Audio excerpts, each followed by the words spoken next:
इंतहाई वाजिबुल एहतराम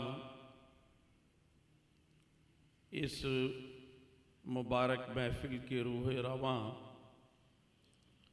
मोहतरम डॉक्टर चुगताई साहब मद्दज़िल्लहुल आली और हमारे बहुत से बुज़ुर्ग अमायदीन व मुअज़्ज़िज़ीन जो कि महफ़िल नात की ज़ीनत हुआ करते हैं। अल्लाह सुब्हानहू व तआला अज़्ज़ व जल का बड़ा करम है कि उसने इस काबिल बनाया कि उसके प्यारे महबूब दानाए ग़ुयूब उम्मत के मतलूब सल्लल्लाहु ताला अलैहि व आलिहि व सहबिही बारक व सल्लमा का मुबारक ज़िक्र नज़्म में, नसर में, फिर उनके अहले बैत अतहार का और सहाबाए किराम रिदवानुल्लाहि ताला अन्हुम अजमईन का मुबारक ज़िक्र, यही दर हकीकत हमारे अक़ीदे की असास है। और बहम्दिही ताला दुनिया भर में मुसलमान इसी फ़िक्र के साथ अपनी इस्लामी ज़िंदगी को गुजारते हैं। अस्दक़ुस सादिक़ीन सय्यदुल मुत्तक़ीन इज़्ज़ो नाज़े खिलाफत पे लाखों सलाम, यानी उस अफ़दलुल ख़ल्क़ बादर रसुल सानियस नईनी हिजरत पे लाखों सलाम, साये मुस्तफ़ा माये इस्तफ़ा चश्मो गोशे वज़ारत पे लाखों सलाम। हज़रत सैयदना सिद्दीक़ अकबर रज़ियल्लाहु ताला अन्हु जो बिल-इत्तिफ़ाक़ मिल्लत इस्लामिया के नज़दीक खलीफ़ा अव्वल हैं और तमाम अंबिया व मुरसलीन अलैहिमुस्सलाम अजमईन के बाद तमाम इंसानों में अफ़दलुल बशर कहलाते हैं बादल अंबिया। तो इस एतबार से उनकी शान बड़ी बुलंद है, उनकी रिफ़ातें ऐसी हैं कि शुमार करने में हमारे ना आ सकें, हमारे लिए मुमकिन भी नहीं है।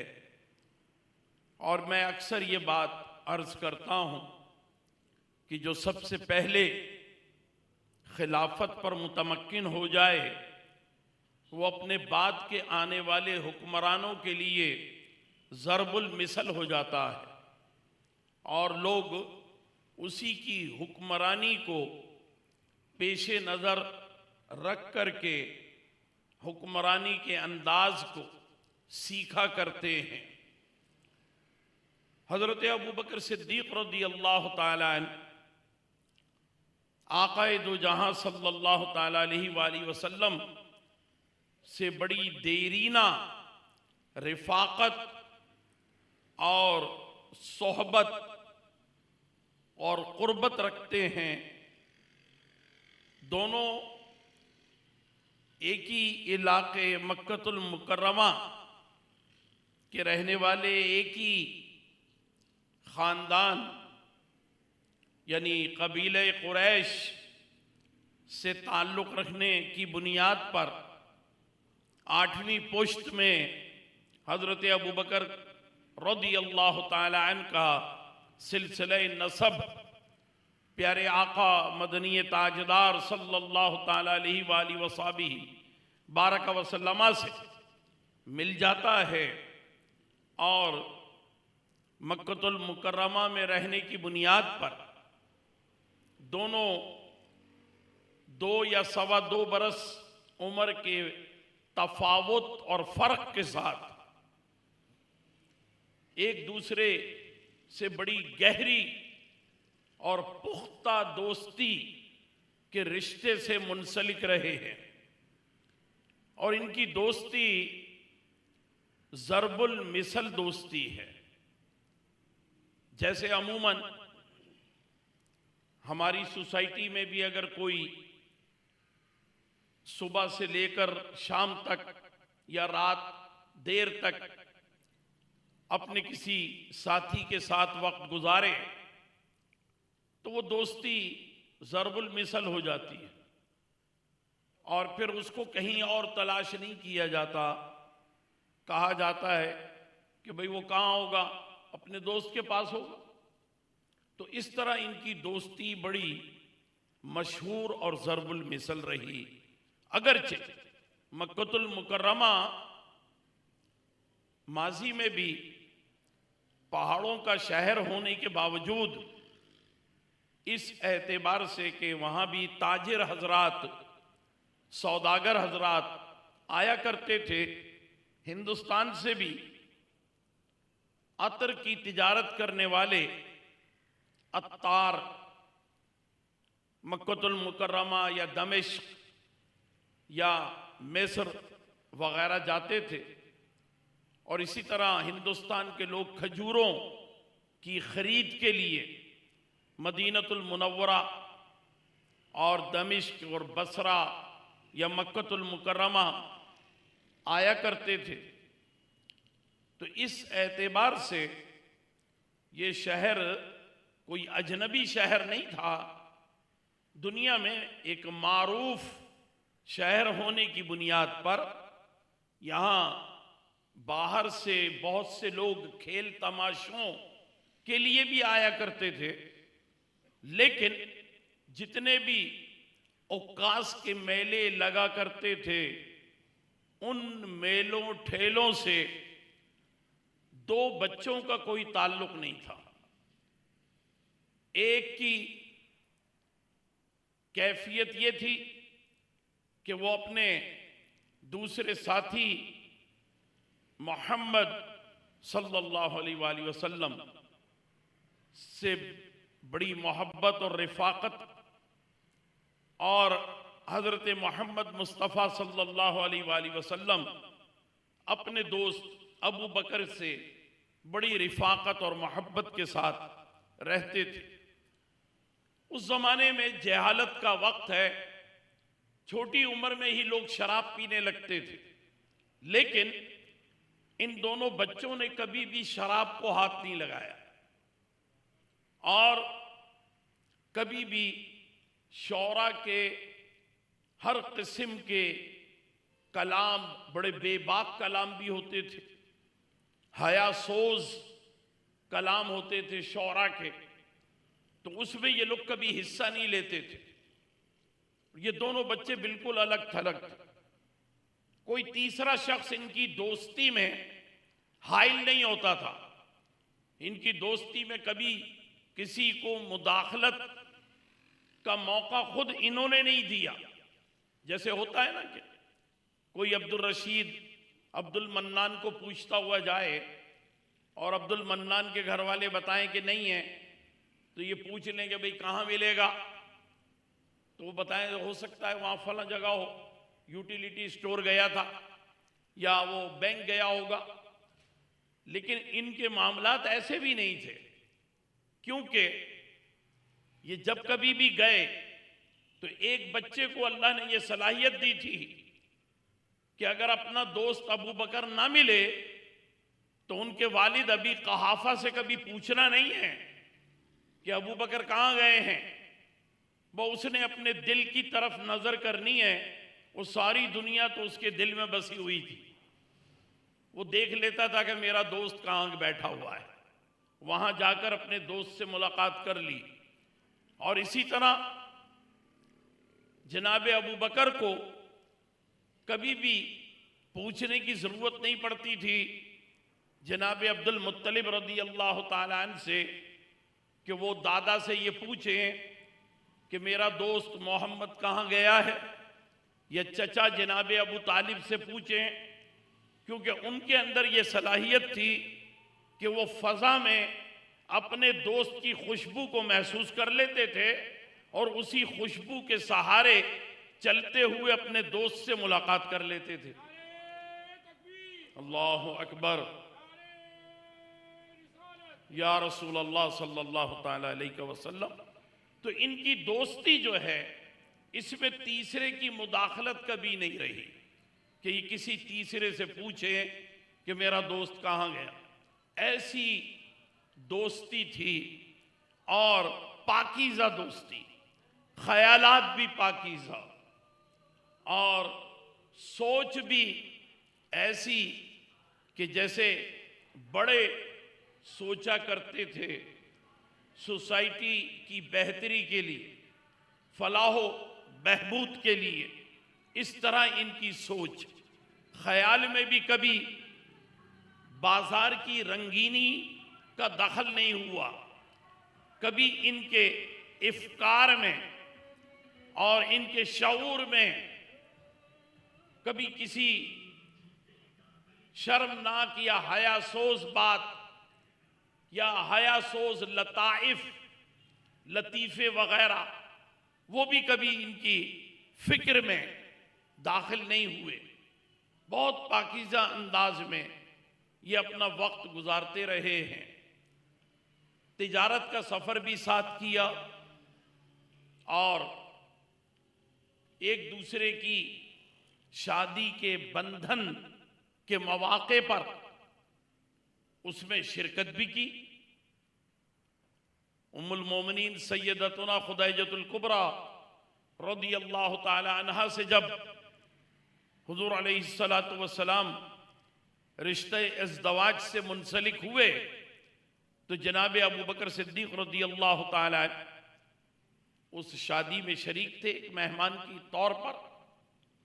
और जब जनाब अबू बकर रज़ियल्लाहु ताला इनकी शादी खाना आबादी हुई है तो नबी मुकर्रम रसूल मोहतशम सल्लल्लाहु ताला अलैहि वसल्लम बारक वसल्लम उस शादी में शरीक हुए।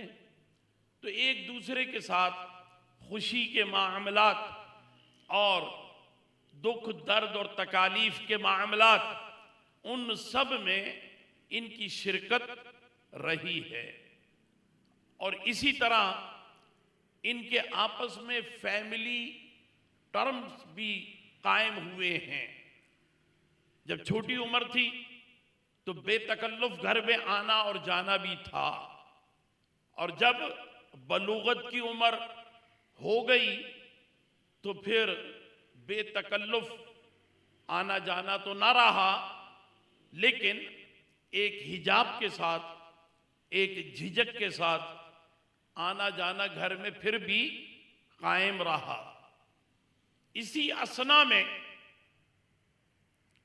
जब इनकी उम्रें घर की जिम्मेदारियों के साथ ऐसी हो गई कि कुछ मुलाकात में ताअत्तुल आने लगा।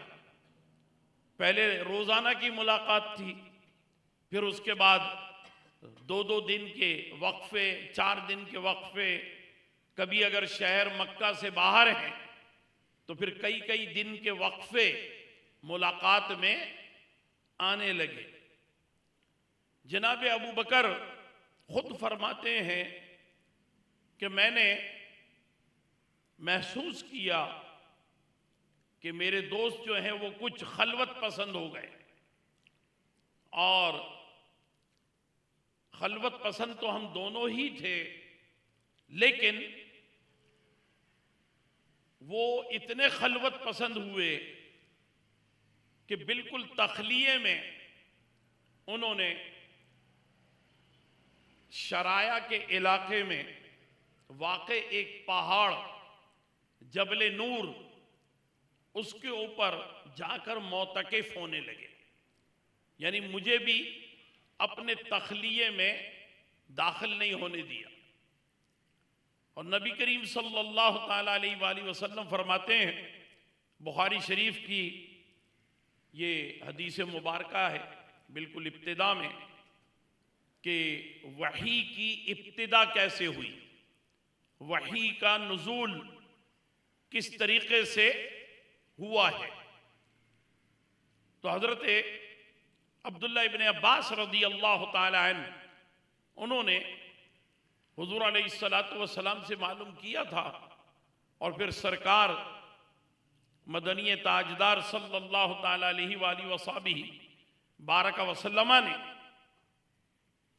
फरमाया कि वही की इब्तिदा नुज़ूल वही इस तरह हुई कि मेरे दिल में रब्बे काबा की मोहब्बत गालिब होती चली गई और रब्बे काबा की मोहब्बत ने मेरे दिल पर जब गलबा किया तो मुझे ऐसा महसूस हुआ कि इस मोहब्बत की वजह से मेरे कल्ब में कोई मोहब्बत इलाही का पौधा नबातात जैसे लगती हैं और जब माहौल अच्छा मौसम खुशगवार तो फिर बहुत से बंजर पहाड़ भी आबाद होते हैं।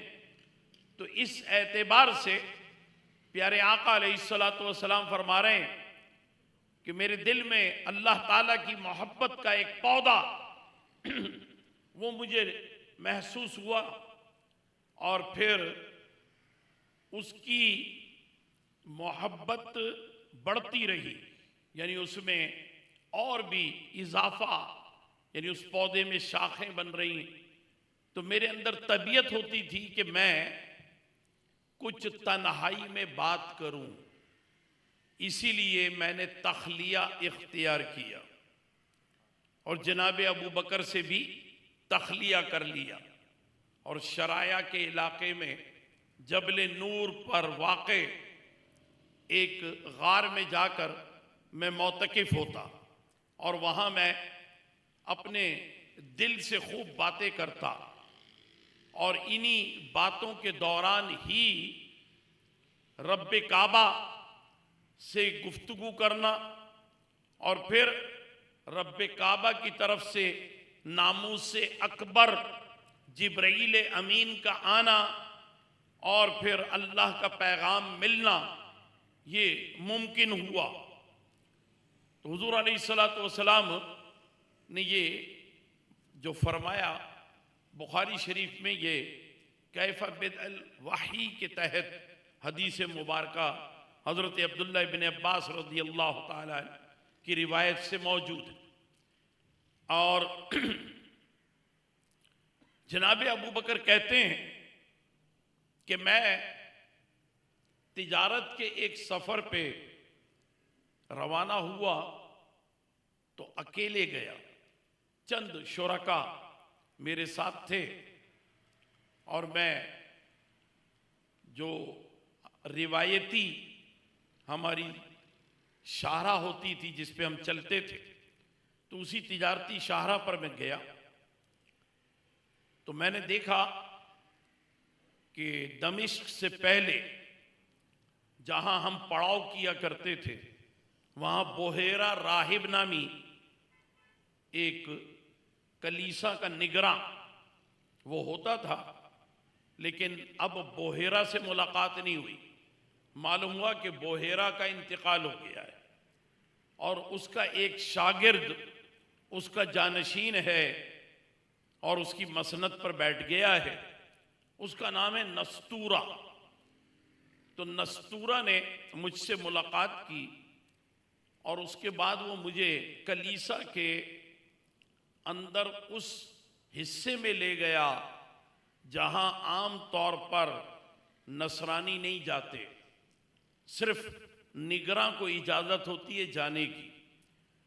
तो मैं कलीसा के उस गैर आबाद हिस्से में गया, वहाँ बड़ी यानी गर्दो गबार था, बाकी तो फर्श अच्छा था साफ सुथरा, लेकिन वहाँ मिट्टी बहुत थी। तो उसने कहा कि यहाँ लोग आते नहीं हैं इसलिए ये गर्दो गबार है। हमारे पैरों के भी निशानात बन रहे थे और उसने कहा मैं आपको ये दिखाना चाहता हूँ कि एक ख़ास खबर जो आपकी ज़ात से मुताल्लिक़ है वो आपके इल्म में आ जाए। और फिर उसने एक कमरा खोलकर उस कमरे के अंदर एक अलमारी और उस अलमारी से एक बॉक्स, और फिर उस बॉक्स के अंदर भी दूसरा बॉक्स, इस तरह कई चीज़ें खोलने के बाद एक किताब निकाली और कुछ रेशमी रूमाल निकाले, सुर्ख रंग के और सब्ज रंग के, और उन पर कुछ छवि बनी हुई थी। तो उसने मुख्तलिफ छवि के बारे में बताया कि ये पहचानते हो? तो मैंने कहा मैं नहीं जानता। उसने कहा ये हज़रत आदम अलैहिस्सलाम की छवि, ये हज़रत इब्राहीम अलैहिस्सलाम की छवि, ये हज़रत मूसा अलैहिस्सलाम की छवि, मुख्तलिफ अंबिया व मुरसलीन की रेशमी रूमाल पर छवि पेंसिल स्केच बने हुए थे। एक छवि के बारे में उसने कहा इनको जानते हो? मैंने कहा मैं जानता हूं, मेरे दोस्त हैं, मोहम्मद इनका नाम है। फिर उसने किताब दिखाई मुझे और उसने कहा देखिए हमारी इस किताब में ये लिखा है कि जब अल्लाह ताला का आखिरी रसूल इस दुनिया में तशरीफ लाए तो एक सितारा जो उससे पहले कभी भी तुलू नहीं हुआ वो सितारा तुलू होगा। तो वो सितारा तो तुलू हो चुका है और हमें मालूम है कि आखिरी रसूल मक्कतुल मुकर्रमा में तशरीफ ला चुके हैं। फिर हमारी किताब में ये भी लिखा है कि एक और सितारा तुलू होगा कि वो भी जब से दुनिया बनी है अब तक तुलू नहीं हुआ, और अल्लाह ताला उसको उस वक्त तुलू फरमाएगा जब अल्लाह का पैगाम अपने आखिरी रसूल पर आना शुरू हो जाए। तो उसने नस्तूरा ने कहा कि ए अबू बकर, वो सितारा जो है गुज़श्ता हफ्ते तुलू हो चुका। इसका मतलब है कि अल्लाह ताला का पैगाम आना शुरू हो चुका है। और ये देखो हमारी किताब में उस आखिरी रसूल के ये साथियों के बारे में है।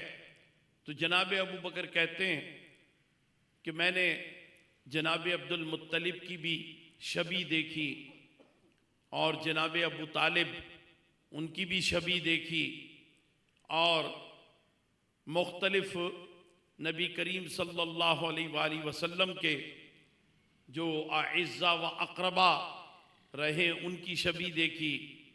और ये सब देखने के बाद उसने मुझे बताया कि ये चंद लोग जो इनके साथ दीने इस्लाम की तरवीज व इशाअत में बड़ा हिस्सा लेंगे तो उसमें ये लोग शामिल हैं। और उसने बताया एक छवि दिखाई तो वो जनाब अबू तालिब के साहबजादे की छवि मैंने देखी कि जो मेरे दोस्त ने उन्हें गोद ले लिया था। मेरी छवि उसने दिखाई, मेरे एक दो दोस्तों की छवि उसके पास महफूज थी, वो भी मैंने देखी।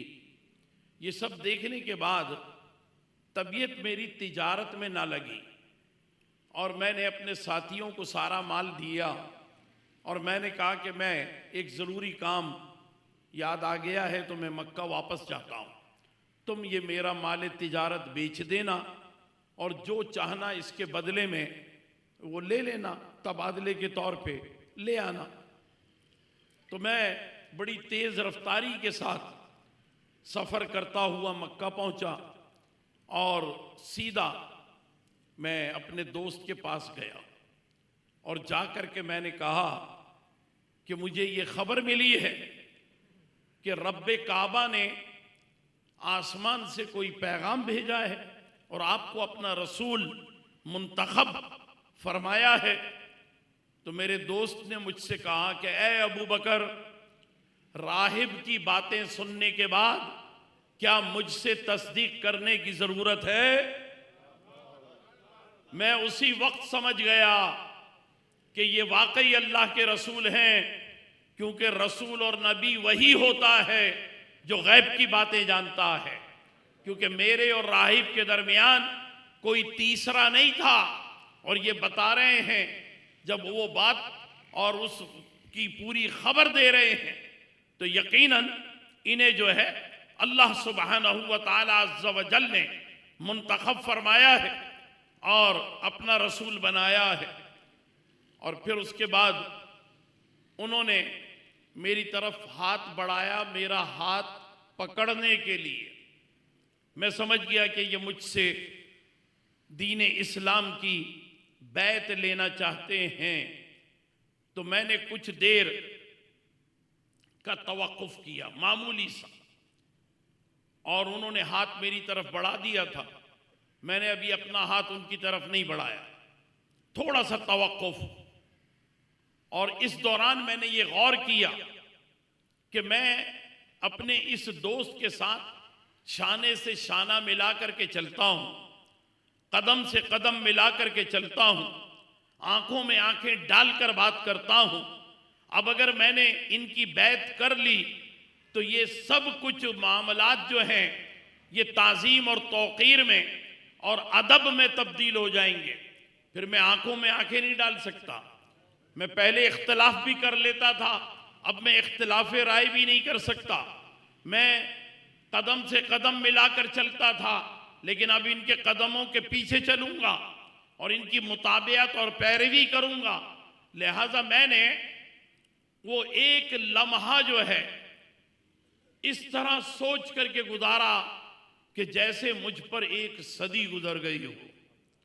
और मैंने उस लम्हे में ये फैसला कर लिया कि मैं अपनी दोस्ती के रिश्ते को गुलामी और आका के रिश्ते में बदल दूं। और फिर मैंने अपना हाथ अपने दोस्त के हाथ में दे दिया। यह है जनाबे सिद्दीक़ अकबर रज़ी अल्लाह ताला अन्हु के इस्लाम लाने का वाक़या। और फिर प्यारे आका अलैहिस्सलातु वस्सलाम इरशाद फरमाते हैं कि मैंने जिस पर भी इस्लाम को पेश किया तो उसने कुछ तरद्दुद, तवक्कुफ या ताअम्मुल, पसोपेश ज़रूर किया है। किसी ने निशानी मांगी, किसी ने कोई दलील मांगी, लेकिन अबू बकर ने बगैर पसोपेश के इस्लाम को कबूल किया। और फिर प्यारे आका अलैहिस्सलातु वस्सलाम से इजाज़त ली हज़रत अबू बकर ने कि आप लोगों को ये दावत देते हैं दीन की, तो दावत दीन का ये काम आपकी इजाज़त हो तो मैं भी करूं। तो हुज़ूर अलैहिस्सलातु वस्सलाम ने फरमाया कि अगरचे अभी तबलीग दीन से मुताल्लिक आयात का नुज़ूल हुआ नहीं है, लेकिन तुम मेरे मोतमद अलैह साथी हो, तो तुम्हें इजाज़त है कि तुम जो है किसी को भी दीन की दावत दे सकते हो। तो जनाब अबू बकर कहते हैं कि मैं सबसे पहले अपने एक दोस्त उस्मान के पास गया और मैंने उन्हें दीन की दावत दी और उन्होंने मेरी दावत को कबूल किया। फिर मेरे एक और दोस्त थे अब्दुर्रहमान बिन औफ, मैं उनके पास गया, मैंने उन्हें दीन की दावत दी, उन्होंने भी कबूल की। फिर मैंने तलहा को और ज़ुबैर को दीन की दावत दी, उन्होंने भी कबूल की। अगरचे हज़रत ज़ुबैर बिन अल-अवाम रज़ी अल्लाह ताला अन्हु हुज़ूर अलैहिस्सलातु वस्सलाम के फूफीज़ाद भाई हैं, तो अभी तक हुज़ूर नबी मुकर्रम रसूल मोहतशम नूर मुजस्सम सल्लल्लाहु ताला अलैहि वसल्लम बारक वसल्लम ने अपने फूफीज़ाद भाई को बाकायदा अलैदगी में दावत नहीं दी, इज्तिमाई तौर पर जब अपने ददियाल के तमाम रिश्तेदारों को बुलाया था तो उसमें जाहिर है कि जब फूफी को बुलाया तो हज़रत सैयदतुना सफ़िया बिनते अब्दुल मुत्तलिब रज़ी अल्लाह ताला अन्हा तशरीफ़ लाई, तो वो अपने बेटे हज़रत ज़ुबैर बिन अल-अवाम के साथ आई। तो इस तरह तो एक आम दावत जो अल्लाह ताला ने सूरतुल मुद्दस्सिर के नुज़ूल के बाद फरमाया था कि ऐ महबूब, या अय्युहल मुद्दस्सिर कुम फअंज़िर, ऐ चादर ओढ़कर अपने हुस्न जमाल की रानाई बिखेरने वाले महबूब, खड़े हो जाओ और लोगों को डराओ। तो हुजूर अलैहिस्सलातु वस्सलाम को अल्लाह के पैगाम में ये बात शामिल थी कि ददियाल को जमा करो, यानी अपने दादा की औलाद को बुलाओ, चचा को बुलाओ, चचियों को बुलाओ और अपनी फुप्पियों को बुलाओ, अपने फुप्पा को बुलाओ और उनके बच्चों को, सबको बुलाओ। तो ये जो दावत थी, इस दावत में अल्लाह ताला ने ये भी फरमाया था कि दीन की दावत भी दो और इनसे कहो कि तबलीग दीन में मेरे साथ मावनत भी करें। और ये बात अज़हर मिन शम्स है कि जब हुजूर अलैहिस्सलातु वस्सलाम ने दावत दी थी तो इस दावत के मौके पर सबको, अपने ददियाली रिश्तेदारों को बुलाया था। उन सबको खाने का एहतमाम, दस्तरखान पर बिठाया और फिर उसके बाद उनके सामने आपने गुफ्तगू फरमाई। और फिर इसके लिए जो है बाकायदा एक कासिद के तौर पर हजरत अली को भेजा था आपने कि भाई हजरत अली जो हैं रज़ियल्लाहु ताला अन्हु व करमल्लाहु ताला वजहुल करीम, वो तमाम चचाओं को भी जानते हैं और तमाम फुप्पियों को भी जानते हैं, लिहाजा वो सबको जब दावत दें तो उनकी दावत पर जो लोग जमा होंगे तो उन्हें बताने में और पैगाम देने में आसानी होगी। यहाँ मैं ये बात भी अर्ज कर दूं, क्योंकि ये बात बड़ी मोहब्बत की है, इसलिए इसे बयान करना भी चाहिए और आप सबके इल्म में भी होना चाहिए और आप इसे आगे भी बढ़ाएं। ये मैं बड़ी जिम्मेदारी के साथ अर्ज कर रहा हूँ कि जब प्यारे आका अलैहिस्सलातु वस्सलाम ने अपने एक चचा हज़रत हमज़ा बिन अब्दुल मुत्तलिब रज़ियल्लाहु ताला अन्हु से ये मशवरा किया था कि हमारे ख़ानदान में जो लोग कसरत आयाल रखते हैं तो उनके जो मामलात हैं, तो इन मामलात को जो है कुछ हाथ बटाने की हम भी कोशिश करें। तो ये सिलसिला जब मशवरे तक रहा, फिर प्रैक्टिकली तौर पर हजरत हमज़ा ने तायीद की। अभी नुज़ूल वही नहीं है तो हुजूर अलैहिस्सलातु वस्सलाम, हजरत अब्बास बिन अब्दुल मुत्तलिब और हजरत सैयदुल शुहदा हमज़ा बिन अब्दुल मुत्तलिब ये जनाबे अबू तालिब के पास पहुँचे और वहाँ जा कर के इन्होंने, क्योंकि बड़े साहबजादे हजरत अकील थे तो हजरत अकील के भी बच्चे बड़े हो रहे थे, तो उन बच्चों को हजरत अब्बास ने गोद ले लिया और हजरत जाफर तैयार को हजरत हमज़ा ने गोद ले लिया। हजरत अली को प्यारे आका अलैहिस्सलातु वस्सलाम ने गोद ले लिया। इस तरह जो है एक बड़ी मफाहमत के साथ ख़ानदान की बात ख़ानदान में ही रही और बच्चे जो हैं वो अपने घर से दूसरे घर में परवरिश पाने लगे। काफ़ी उम्र हो जाने की वजह से और बीमारी की वजह से जनाब अबू तालिब वो तिजारत वग़ैरह के सफ़र पर अब नहीं जाते थे, तो इस एतबार से ये ज़रूरी अम्र था कि ये काम किया जाए। अब इस पे देखिए आप कि जब जनाब अबू तालिब के पोते हज़रत अब्बास के पास आ गए तो उनके पास आ जाने की वजह से तो कोई परेशानी उन बच्चों को नहीं हुई, क्योंकि वो एक दादा की आगोश में थे तो दादा के भाई की आगोश में आ गए। तो इस एतबार से वो हज़रत अब्बास को भी दादा ही कहते थे, तो कोई परेशानी नहीं हुई। हज़रत जाफर तैयार वालिद की आगोश से निकलकर अपने चचा की आगोश में आ गए। तो यानी हजरत हमजा बिन अब्दुल मुत्तलिब रज़ी अल्लाह ताला अन्हु, तो चचा बमंजिले बाप होता है, लिहाजा उन्हें भी कोई परेशानी नहीं हुई। वो उन्हें अम्मी या अब्बी जो भी कहें, अम्मी का मतलब मेरे चचा, अब्बी का मतलब मेरे बाप, तो वो भी कोई परेशानी की बात नहीं। हजरत अली के लिए बड़ी मुश्किल पेश आई थी कि मैं अपने चचाजाद भाई, वालेकुम सलाम, चचाजाद भाई के यहां आ गया हूं, तो अब मैं इनको क्या कहूं? अपना मुरब्बी कहूं, अपना सरपरस्त कहूं, या मैं भाई कहूं? इनको क्या कहूं?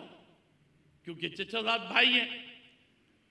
तो जब हुजूर अलैहिस्सलातु वस्सलाम ने ये कासिद बना करके रवाना किया है कि ये अल्लाह का पैगाम आया है कि मैं ददियाली रिश्तेदारों को बुलाऊं, तो अली तुम जानते हो सबको, जो मेरे चचा वो तुम्हारे चचा, जो मेरी फुप्पी वो तुम्हारी फुप्पी, तो सब ददियाली रिश्तेदारों को जमा करो और उनको मेरे पास बुलवा लो। तो हजरत अली चले गए।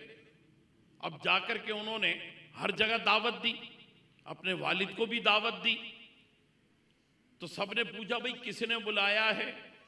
तो अब ये बताना जरूरी था, और ये कहना कि भाई मोहम्मद बिन अब्दुल्ला ने बुलाया है, ये अदब के खिलाफ था। इसलिए हजरत अली ने बस सबसे यही कहा कि मेरे मौला ने बुलाया है।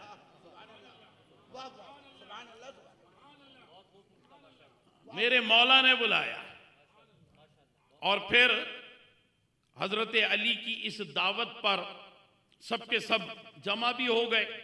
यहां भी ज़िम्नन एक बात अर्ज कर दूं ताकि फिर मजमून में तसलसल रहे कि प्यारे आका अलैहिस्सलातु वस्सलाम ने जब अहले यमन ये पूछ रहे थे ना कि अली हमारे पास आए थे और अली ने कुछ मनासिक हज हमें सिखाए, और फिर कुछ यहाँ से जो आमदनी वगैरह पर टैक्स वगैरह था, यमन भी बड़ा ज़रखेज़ इलाका, तो ये सब हमने इनके हवाले किया। तो इन्होंने हमारे साथ जो है कुछ अच्छा बर्ताव नहीं किया, तो आप इनके बर्ताव के बारे में क्या कौल रखते हैं? तो हुजूर अलैहिस्सलातु वस्सलाम ने पूरे हज के दौरान अपने 10 हिजरी में कोई जवाब इरशाद नहीं फरमाया था। बस आपने फरमाया कि कल अपने अपने इलाकों के लिए सब रवाना होंगे, और ये वक्त कि जब सब जा रहे थे तो ज़िलहज की 18 तारीख थी।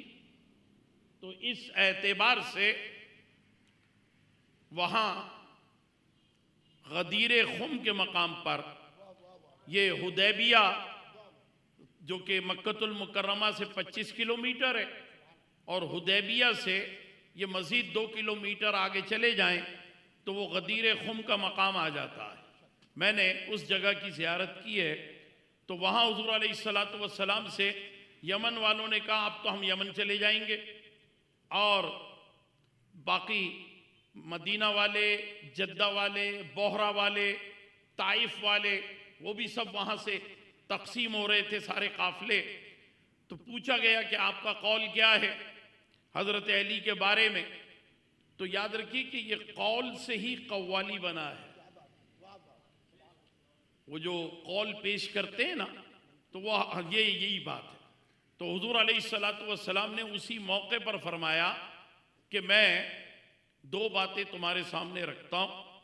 और फिर हज़रत मौला अली मुश्किल कुशा रज़ियल्लाहु ताला इनको करीब बुलाकर और आपका दस्ते मुबारक अपने उंगलियों के दरमियान खला में रख करके हाथ को बाकायदा बुलंद करके ये फरमाया था कि मन कुन तो मौला हो फ़हाज़ा अली मौला, मैं जिस किसी का भी मददगार हूँ तो ये अली उसी के मददगार है। यानी हाजा की कैद लगाई ताकि मालूम हो जाए हाँ कि यही है अली, कोई और नहीं। तो इस एतबार से आपने ये बात फरमाई और फिर फरमाया कि इन्नी तरक्तो फीकुमुस सकलैन, मैं तुम्हारे दरमियान दो भारी चीजें छोड़े जा रहा हूं। अहदाहुमा किताबुल्लाह व इतरती, उसमें से एक अल्लाह की किताब है और दूसरे मेरे अहले बैत हैं। और फिर हजरत जाबिर रदी अल्लाह ताला अन्हु कहते हैं कि ये दूसरा जो मकाला है हुजूर अलैहिस्सलातु वस्सलाम का, तो ये दूसरा मकाला कई अंदाज में आपने पेश फरमाया। एक जगह फरमाया कि इन्नी तरक्तो फीकुमुस सकलैन, फिर फरमाया इन्नी तरक्तो फीकुम खलीफतैन, इन्नी तरक्तो फीकुम अमरैन, यानी इसका तर्जुमा हुआ मैं तुम्हारे दरमियान दो अमर छोड़े जा रहा हूं, एक अल्लाह की किताब, दूसरे अहले बैत। मैं तुम्हारे दरमियान अपने दो खलीफा छोड़े जा रहा हूं, एक अल्लाह की किताब और दूसरे मेरे अहले बैत। ये बात इरशाद फरमाई आपने। और फिर हजरत जाबिर रदी अल्लाह ताला अन्हु, तिरमिजी शरीफ की रिवायत और मुस्नद इमाम तबरानी अपने मौजम कबीर में नकल करते कि मैंने देखा कि हजरत उमर बैठे हुए थे मजमे में, तो वो वहाँ से आगे बढ़े और आहिस्ता आहिस्ता आगे बढ़े और करीब आकर के उन्होंने अपने दोनों हाथ बाहों की तरह फैलाए और हुजूर अलैहिस्सलातु वस्सलाम के कदम मुबारक और हजरत अली भी वहीं तशरीफ फरमा साथी खड़े हैं, तो उनके कदम मुबारक सबको ऐसे अपनी बाहों में ले लिया और उसके बाद अर्ज किया कि या रसूल अल्लाह, आप और आपके ये तमाम असहाब गवाह हो जाएं कि आपकी उम्मत में उमर ने सबसे पहले अली को अपना मौला बनाया।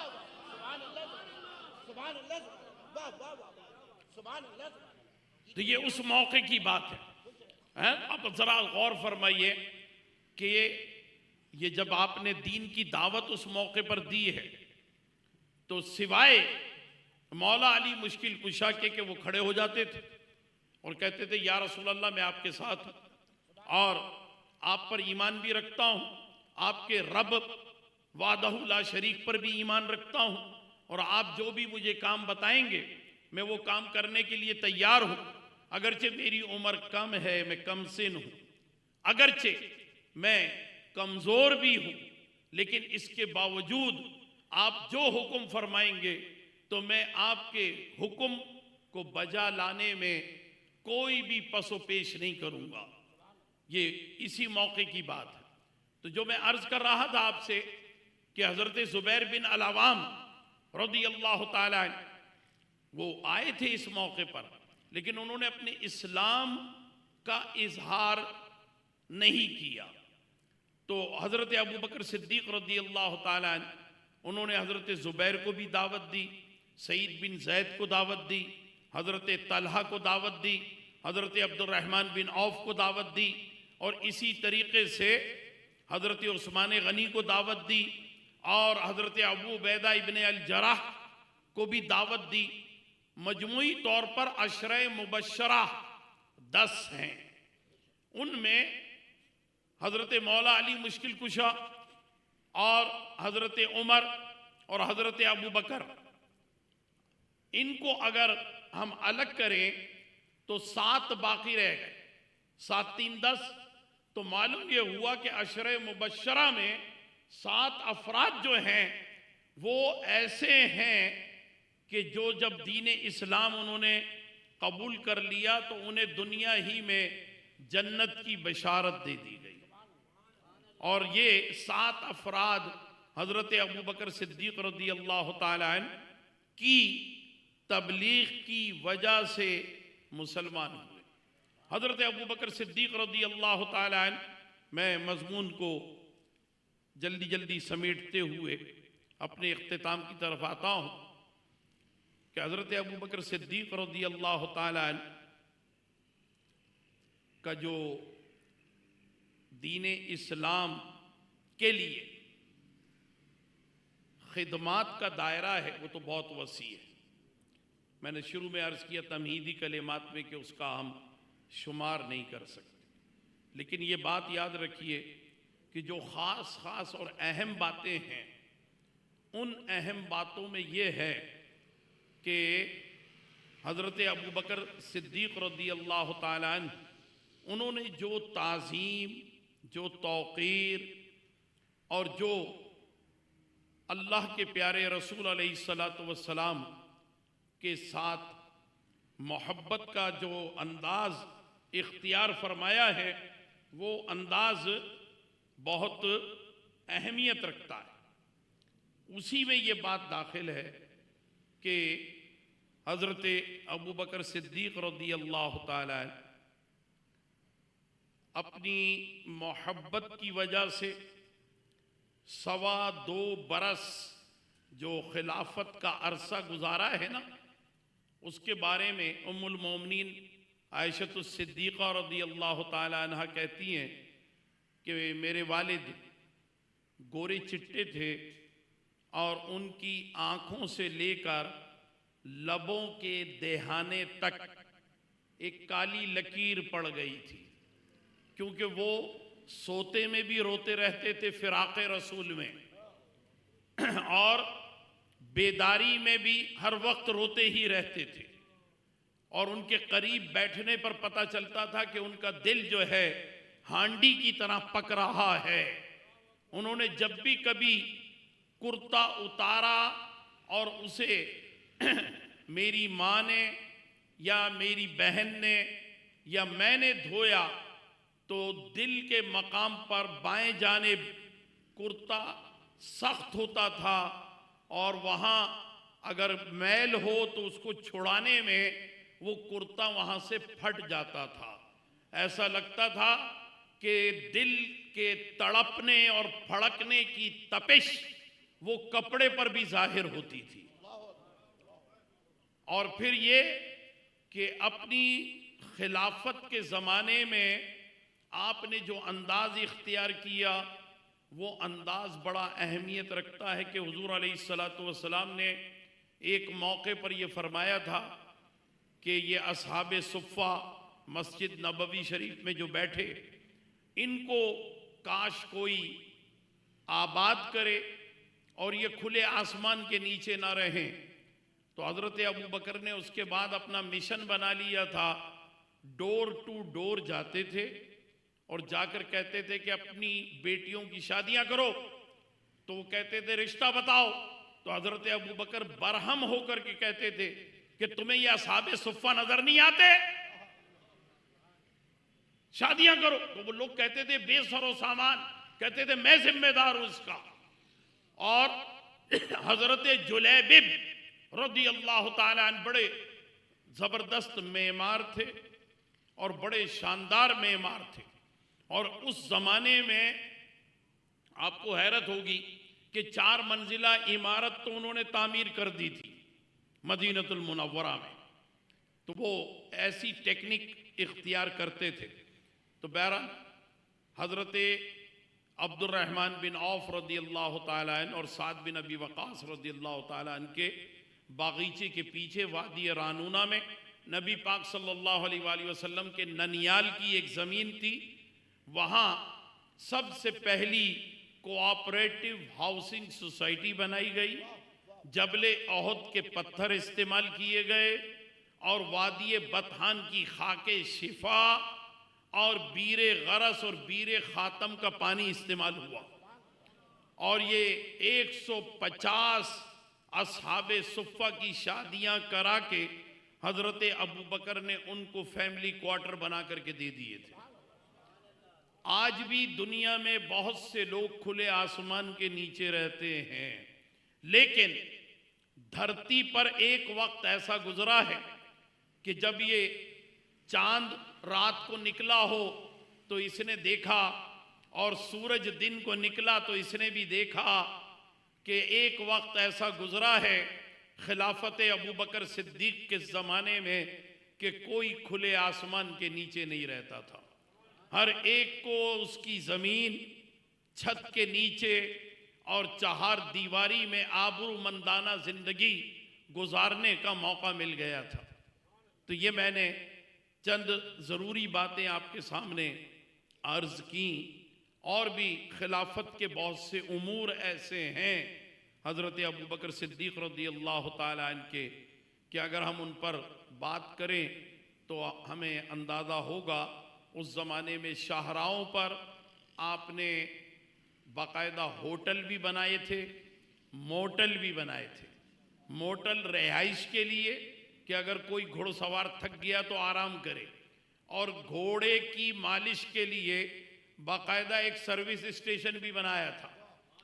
बैतुल माल से वो अदा किया जाता था, कोई पाई पैसा नहीं लेते थे।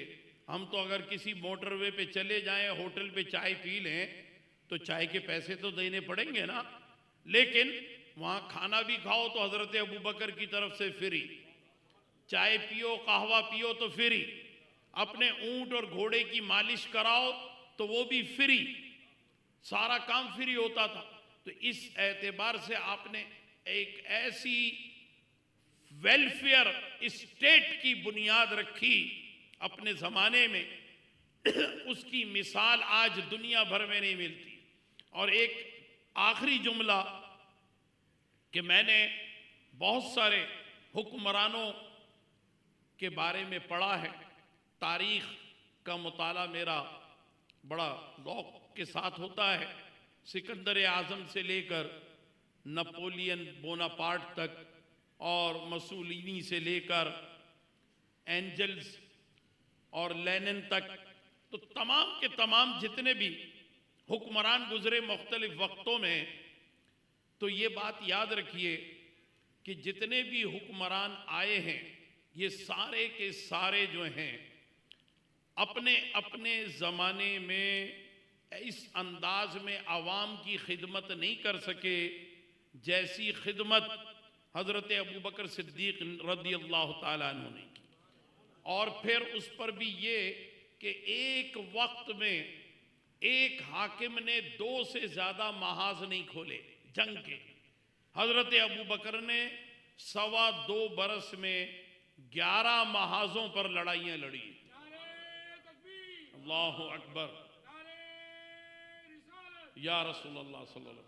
और हुजूर अलैहिस्सलातु वस्सलाम के सबसे बड़े एजाज, सबसे बड़ा एजाज क्या है? ताजदारे खत्म नबूवत हैं सल्लल्लाहु अलैहि वसल्लम, उसका दिफा जो है हजरत अबू बकर ने सबसे पहले किया है, सबसे पहले किया जंगे यमामा। अल्लाहु अकबर। लोगों को फिर पता चला कि ये अकीदा खत्म नबूवत की अहमियत क्या है। ये हजरत अबू बकर सिद्दीक़ रज़ियल्लाहु ताला अन्हु की वजह से मुमकिन हुआ कि हम अकाइद के एतबार से भी अपने मुस्तहकम हैं अल्हम्दुलिल्लाह, और हम आपसे जो मोहब्बत रखते हैं और आपके साथ साथ अहले बैत अतहार से जो मोहब्बत रखते हैं वो किसी से भी ढकी छुपी नहीं है। अल्लाह तबारक व तआला इसी मोहब्बत से हमारे ताल्लुक़ को मुस्तहकम रखे, और यही मोहब्बत जो है हमारे लिए निजात उखरवी का ज़रिया भी बनेगी इंशाअल्लाह ताला। मेरी और आपकी हाज़िरी अल्लाह सुब्हानहू व तआला अज़्ज़ व जल कबूल और मंजूर फरमाए। आमीन आमीन या रब्बल आलमीन बिजाहि सय्यिदिल मुरसलीन अलैहि तहियतु व तस्लीम व अला आलिहि व सहबिहि अजमईन व आखिरु दावाना अल्हम्दुलिल्लाहि रब्बिल आलमीन। सुभान अल्लाह माशाअल्लाह। और अब मैं